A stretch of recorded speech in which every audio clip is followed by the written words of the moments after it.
أستغفر الله ربي من كل ذنب وأتوب إليه لا حول ولا قوة إلا بالله العلي العظيم.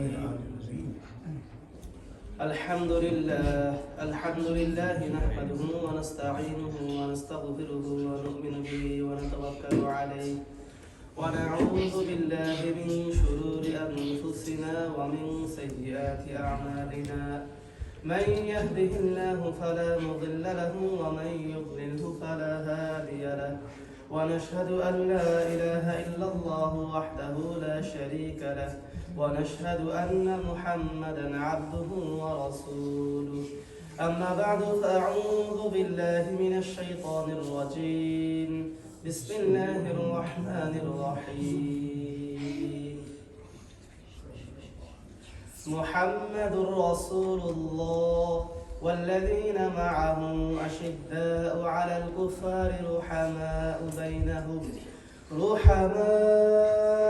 بينهم تراهم ركعا سجدا يبتغون فضلا من الله ورضوانا سيماهم في وجوههم من أثر السجود. صدق الله مولانا العظيم. اللهم صل على سيدنا ونبينا وشفيعنا وحبيبنا ومولانا محمد صلى الله عليه وعلى آله وصحبه وبارك وسلم. সকল প্রশংসা আল্লাহ পাক রব্বুল আলামিনের জন্য জ্ঞাপন করছি, যিনি আমাদেরকে আপনাদেরকে আমাদের সবাইকে আল্লাহ পাক রব্বুল আলামিন আল্লাহ তাআলার ঘরে এসে জামাতের সাথে এশার নামাজ পড়ার তৌফিক দান করেছেন। অতঃপর আল্লাহ পাক আল্লাহর ঘরে বসে আল্লাহর প্রিয় রাসূল প্রিয় হাবিব মুহাম্মদ রাসূলুল্লাহ সাল্লাল্লাহু আলাইহি সাল্লামের জীবন বৃত্তান্ত সিরাত এর মজলিসে বসার এবং শোনার তৌফিক দান করেছেন। আমরা হযরত মুহাম্মদ রাসূলুল্লাহ সাল্লাল্লাহু আলাইহি সাল্লামের সিরাত ধারাবাহিক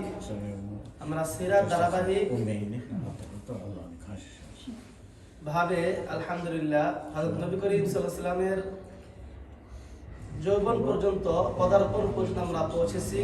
অর্থাৎ নবী করিম সাল্লাল্লাহু আলাইহি সাল্লাম যখন 15 বছর বয়সে পদার্পণ করেন এবং আল্লাহ পাক রব্বুল আলামিন তাকে কিভাবে হেফাজত করলেন, দ্বিতীয়বার তার সিনা চাক করলেন, দ্বিতীয়বার আল্লাহ পাক রব্বুল আলামিন তার সার্জারি করলেন, বুক সার্জারি করলেন এবং জমজমের পানি দিয়ে তার হার্ট কলব আল্লাহ পাক ধৌত করলেন।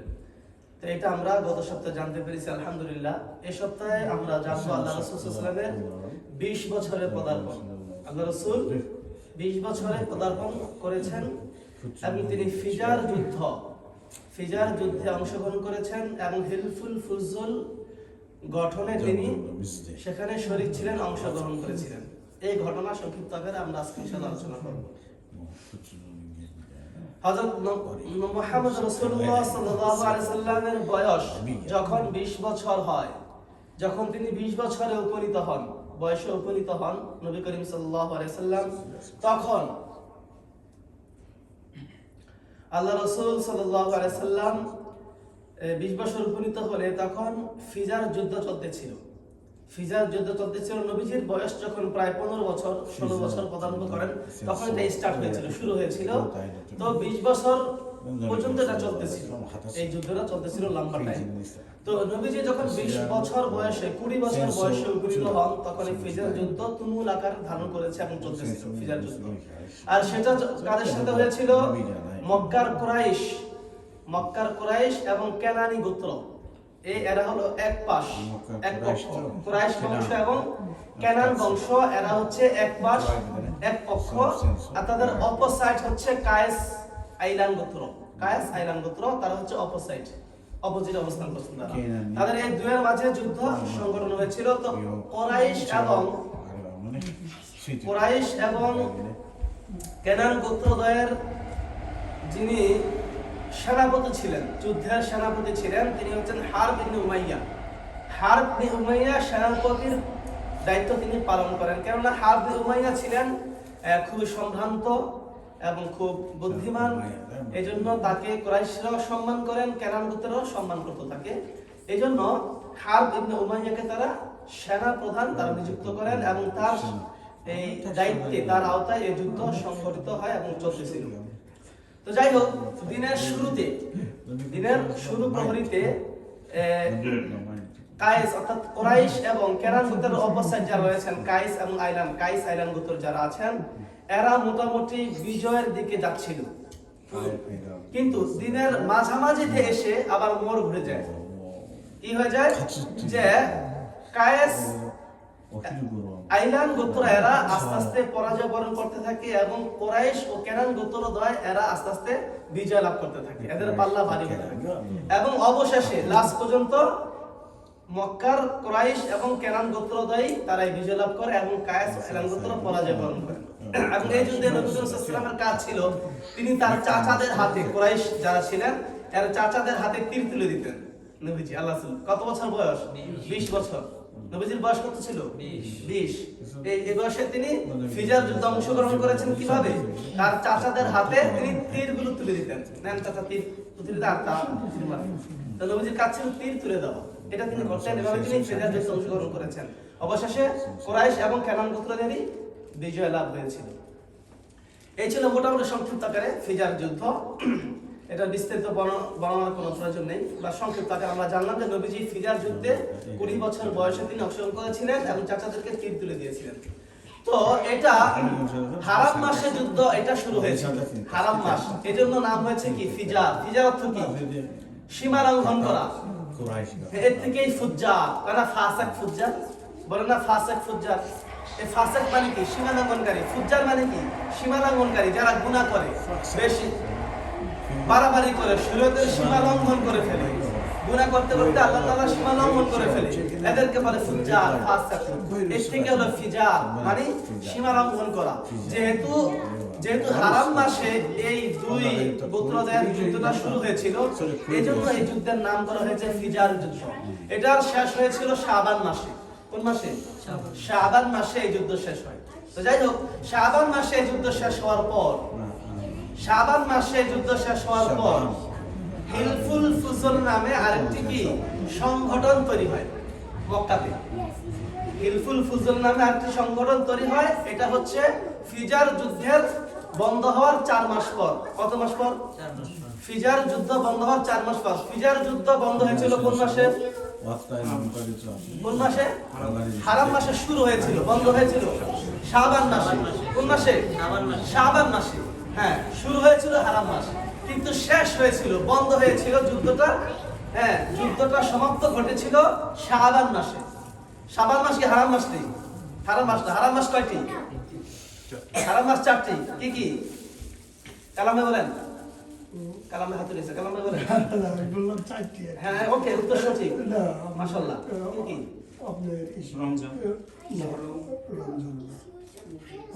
জুলকাদার, জিলহাজ, রজব, আর একটা হচ্ছে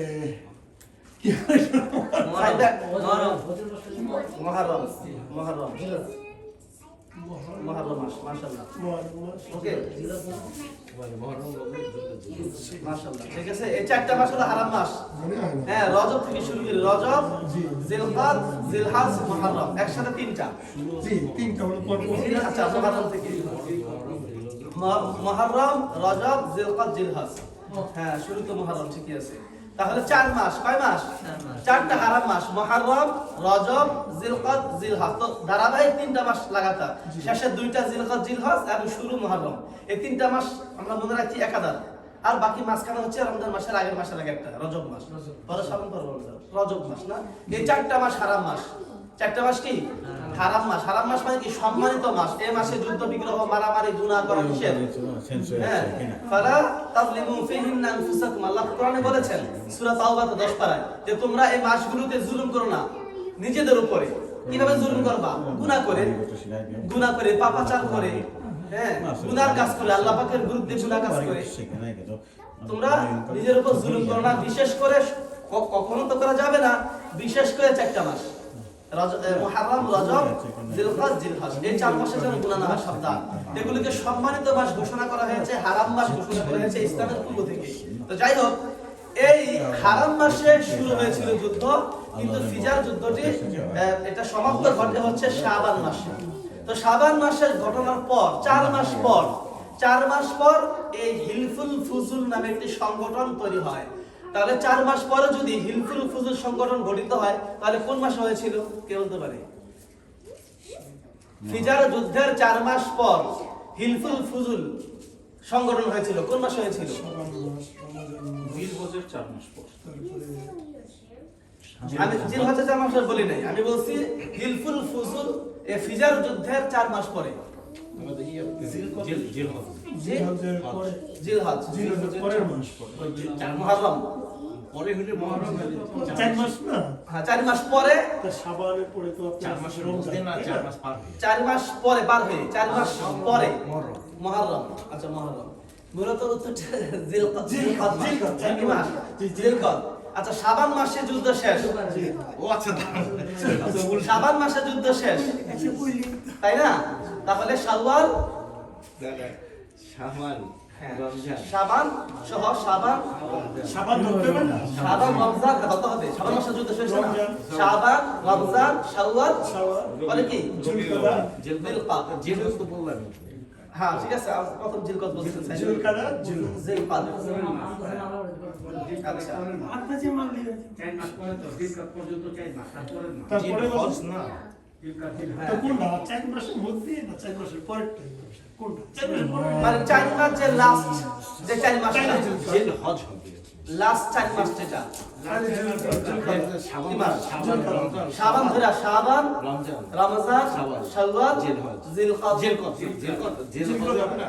লাস্ট 4 মাস যারা ইমাম সাহেব বলতেছে আমি 14 বলতে- হ্যাঁ চলন্ত যে 4 মাসটা কি লাস্ট 4 মাস, জিল। চতুর্থ মাসে এটা বলছি। যাই হোক জিলকদ মাস, তাহলে এই মাসে এটা কি মাস? জিলকদ মাস। হ্যাঁ হ্যাঁ, এটা জিলকদ মাস। তাহলে এই জিলকদ মাস যে চলন্ত মাস আর কি, এই মাসে কি গঠিত হয়েছিল হিলফুল ফুজুল, এটা হারাম মাস।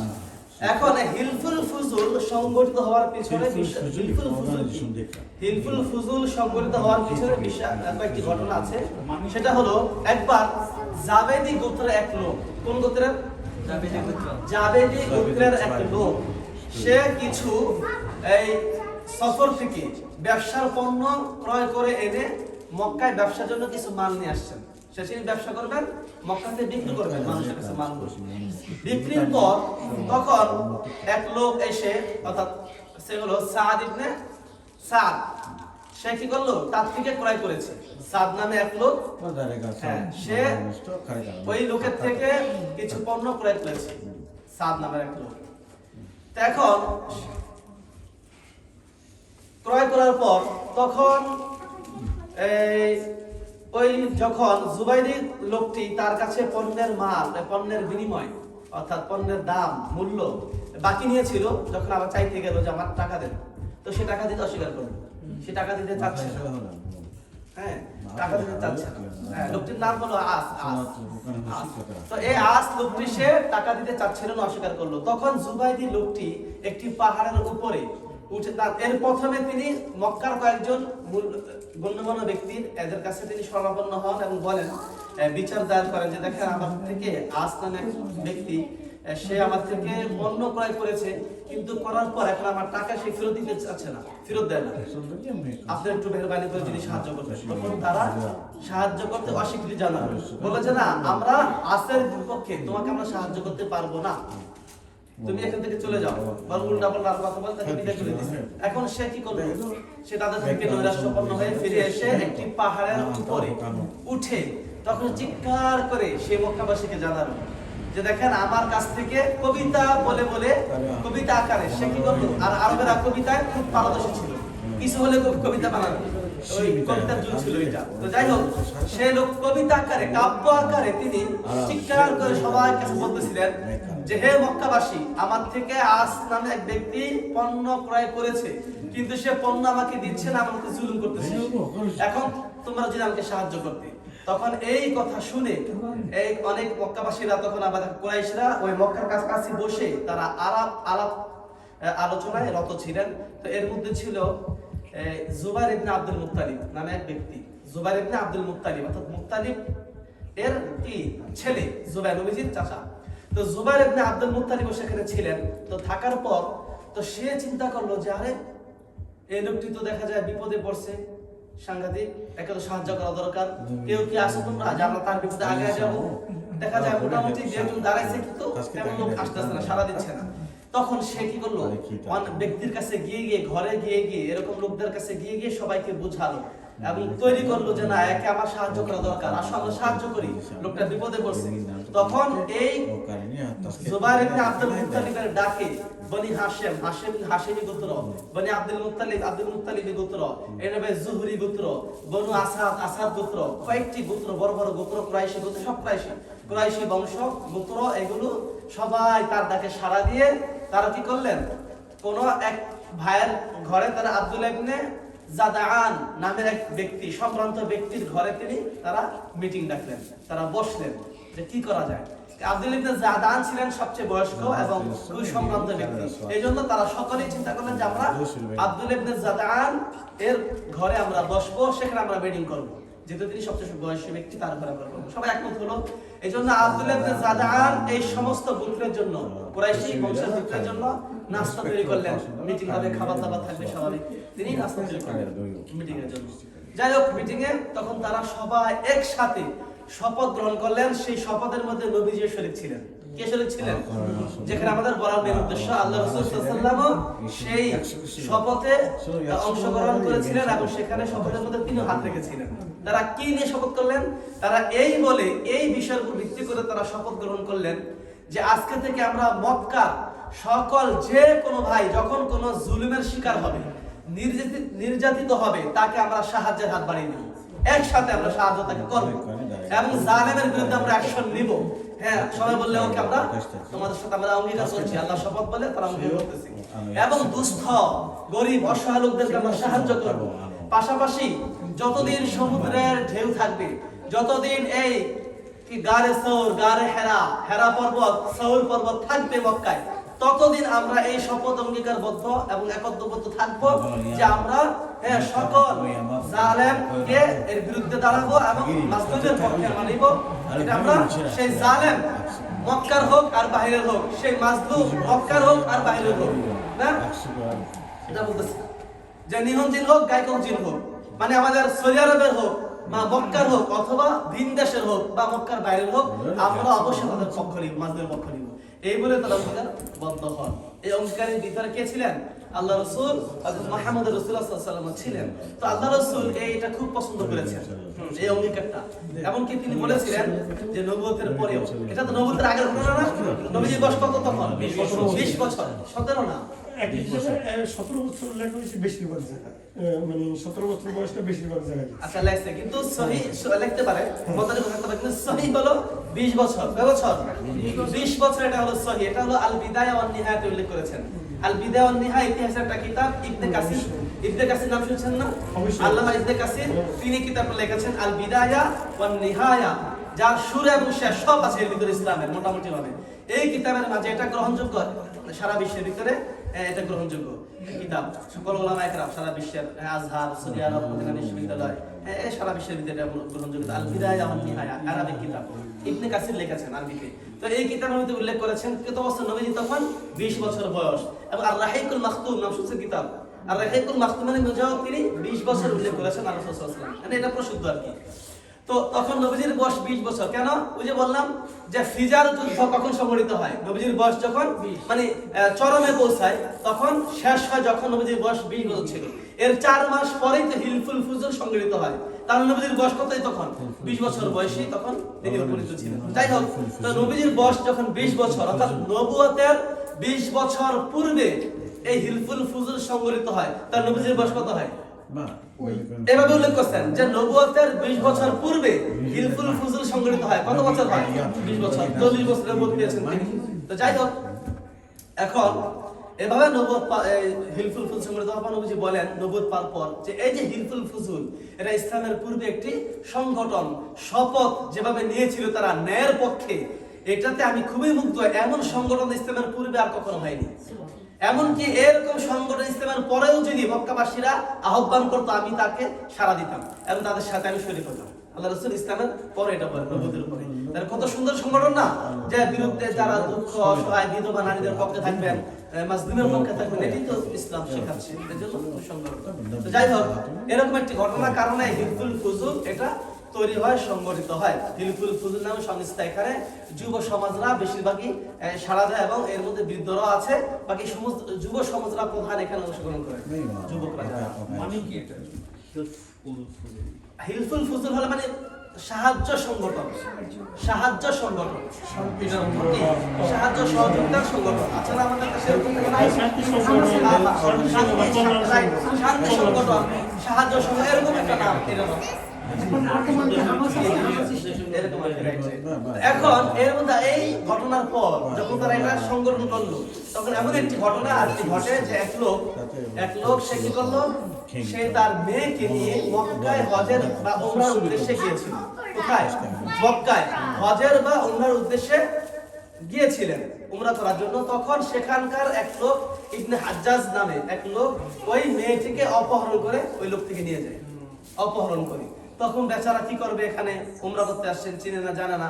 তো যাই হোক, কিছু লোকের কাছে এখানে আবেদন জানালেন যে আমার এক মেয়েকে ইবনে হাজ্জাজ নামে এক লোক সে অপহরণ করেছে, নিয়ে গেছে, পাচ্ছি না, 2-3 দিন যাবত।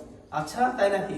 কোনো সমস্যা নাই, তুমি মক্কাতে গিয়ে তুমি জোরে চিৎকার দাও, হিলফুল ফুজুল কারা আছেন ভাই আমাকে সাহায্য করেন, হিলফুল ফুজুল এর সদস্যগণ আমাকে সাহায্য করেন, এভাবে তুমি চিৎকার করো।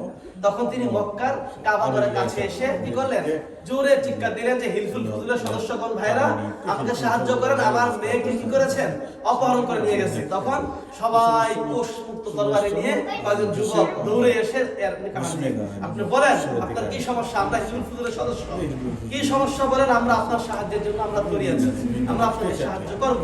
তখন তিনি বললেন যে এমন এমন ইবনে হাজ্জাজ নামে এক ব্যক্তি, সে আমার মেয়েকে অপহরণ করে নিয়ে গেছে, যদি আপনি সাহায্য করতেন।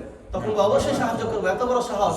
তখন তারা নিয়ে ওই ব্যক্তিকে সহকারে নিয়ে ইবনে হাজ্জাজের বাড়িতে ঘেরাও করেছে এবং ইবনে হাজ্জাজের দরজায় গিয়ে দাঁড়িয়েছে। দাঁড়ানোর পর নক করছে যে বের হও ইবনে হাজ্জাজ, বেরিয়ে আসো।